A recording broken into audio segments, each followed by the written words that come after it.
Hello everyone, welcome to my channel. I hope everyone is having a wonderful day. Before starting the video, please go ahead and hit the subscribe button and give this video a like up. Young and Restless exclusive. Headwriter Josh Griffith weighs in on Nick and Sharon together again in the Shick of time. It was Lenny Kravitz who famously sang that it ain't over till it's over, but it might as well have been the Young and the Restless star-crossed lovers Nick and Sharon, and never mind whether either of them can carry a tune.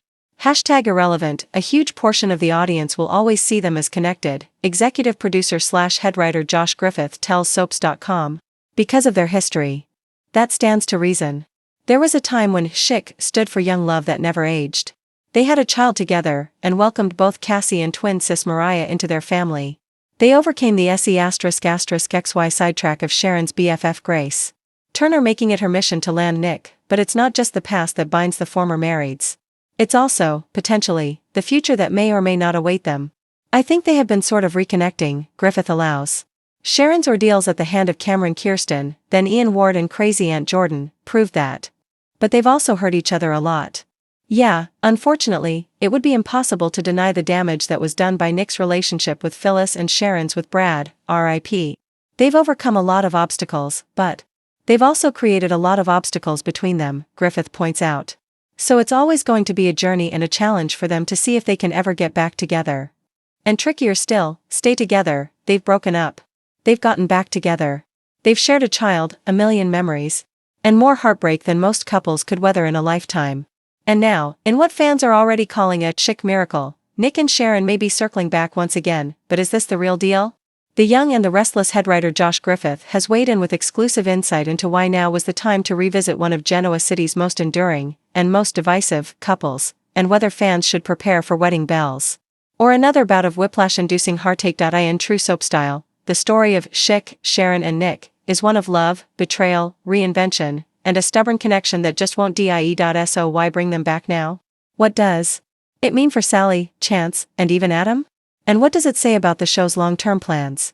We've got answers, theories, and a whole lot of history to unpack. Shick History 101, a love that launched a generation. Before we get into the future, it's important to remember where it all began, when Nicholas Newman, then played by Joshua Morrow, still the heart and soul of the character, and Sharon Collins, the ever-glowing Sharon Case, first locked eyes in 1994, it was instant magic. Not just puppy love, soap opera destiny, young, beautiful, star-crossed. Their love felt like the classic teen romance reimagined with Genoa City edge. They overcame class divides, family disapproval, and personal trauma, and for a long time, it felt like nothing could touch them, until it did. The death of their daughter Cassie shattered them. Affairs, lies, identity crises, Faith's paternity, Phyllis, Dylan, Ray, Sage, Chelsea, even Victor. Through it all, Sharon and Nick's bond refused to break completely. They circled back again and again, a testament not just to their chemistry, but to something deeper. A shared life, a shared loss, and a shared identity. The Shick revival. What changed? Fans had given up on a Nick and Sharon reunion, or at least started to believe that too much water had passed under the bridge. Sharon had married and buried Ray. Nick had fallen for Sally, and, let's face it, mostly stood in Adam's way. They were more co-parents than confidants, but then something subtle shifted. It wasn't just the shared moments of concern during Faith's medical crisis, or the way Nick softened around Sharon, even as his relationships with other women imploded. It was that kiss. A simple gesture, laced with decades of baggage, healing, and yearning. The July episodes finally addressed what fans had sensed for months: Nick and Sharon weren't done. Not really. Not ever, and Josh Griffith agrees. Josh Griffith speaks. Why now? In an exclusive comment, Griffith explained, there's a reason Nick and Sharon keep finding their way back to each other. It's not just nostalgia. It's about growth. It's about timing. For the first time in years, they're both in a place where they understand not only what they want, but what they're capable of. He added, they've been through so much. But that's what gives the relationship depth. The story we're telling now isn't about teenagers finding love. It's about adults, scarred and seasoned, choosing love again. That key word, choosing, may be the foundation of the next Shick chapter. What about Sally? Let's not pretend this is a clean transition. Nick and Sharon's reunion, even if it's still mostly emotional, doesn't happen in a vacuum, and Sally Spectra, played by Courtney Hope, has already picked up on the signs. Once Nick's fiery, impulsive other half, Sally's recent arc has mellowed. She's lost a child. She's tried to find her footing after a devastating breakup with Adam and a complicated love triangle with both Newman brothers, and for a while, it seemed like Nick really might be her endgame. He offered her stability, respect, and patience. Something Adam couldn't always manage, but Nick never gave Sally his whole heart. And Sally knew it. The truth is, a piece of Nick was always tethered to Sharon. He didn't say it out loud, but it hung in the air every time he stepped in to help her, every time his face softened in her presence. So now that the truth is bubbling up, Sally's next steps will define not just her own future, but Nick's. Will she walk away gracefully? Or will she fight for the man she loves, and is it already too late? Chance, the wild card. Don't forget Sharon's recent entanglement with Chance Chancellor. While the romance never quite sizzled the way Shick always did, there was real affection there. Sharon helped Chance navigate his post-Abby heartbreak. He brought a sense of calm into her life after years of turmoil, but ultimately, they lacked spark. And when Sharon began pulling away, Chance didn't fight it. Josh Griffith hinted that the relationship served a purpose. Chance was a moment of peace for Sharon, and that was important. But sometimes, peace isn't passion. And she deserves both.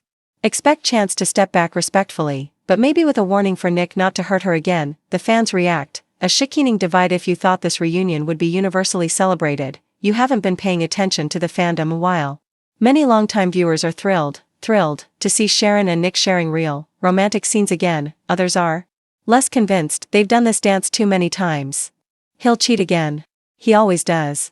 Give Sharon someone new. Let her move on. Others, though, are lighting up comment sections with praise. It's the slow burn we've been begging for. This is the couple. The couple.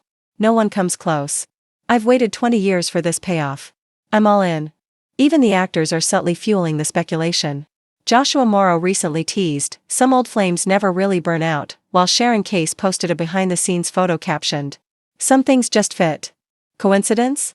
Doubtful. What comes next? Rebuilding trust. Griffith confirmed that the storyline is not a quick detour, but a major arc. We're not rushing anything. The goal isn't to throw them back together overnight. It's about exploring what love looks like after heartbreak, loss, and life experience. That means real conversations, apologies, vulnerability, maybe even therapy. Sharon and Nick have history, yes, but they also have a lot of healing to do. Past betrayals can't just be swept under the rug.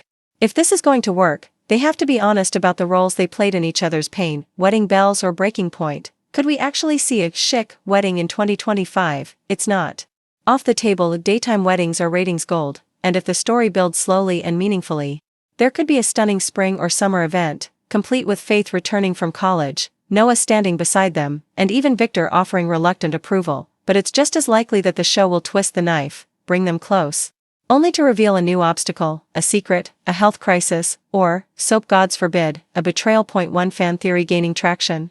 Sharon has a health scare, a way to echo past breast cancer storylines while tying Nick closer emotionally. Another theory, Cassie's twin, Mariah, could be the wedge.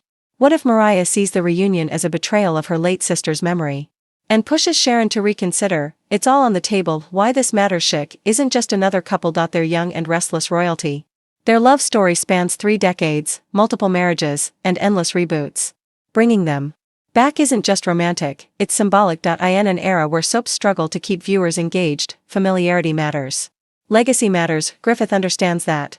This is about honoring the past, he says, but also giving fans a real sense of emotional payoff. These two characters earned their scars, now let's see if they can earn each other again. It's not nostalgia. It's evolution. Final thoughts. The Shick of time. If there's one thing we know about Genoa City, it's this: true love doesn't follow a straight path. It meanders. It falls apart, but it rebuilds itself in the high-gloss world of Young and Restless. That's worth everything. So will Sharon and Nick make it this time? Will the ghosts of Cassie, the weight of their past, and the chaos of their present finally give way to something peaceful? Lasting? Time will tell. But one thing is certain, they found each other again, in the Shick of time.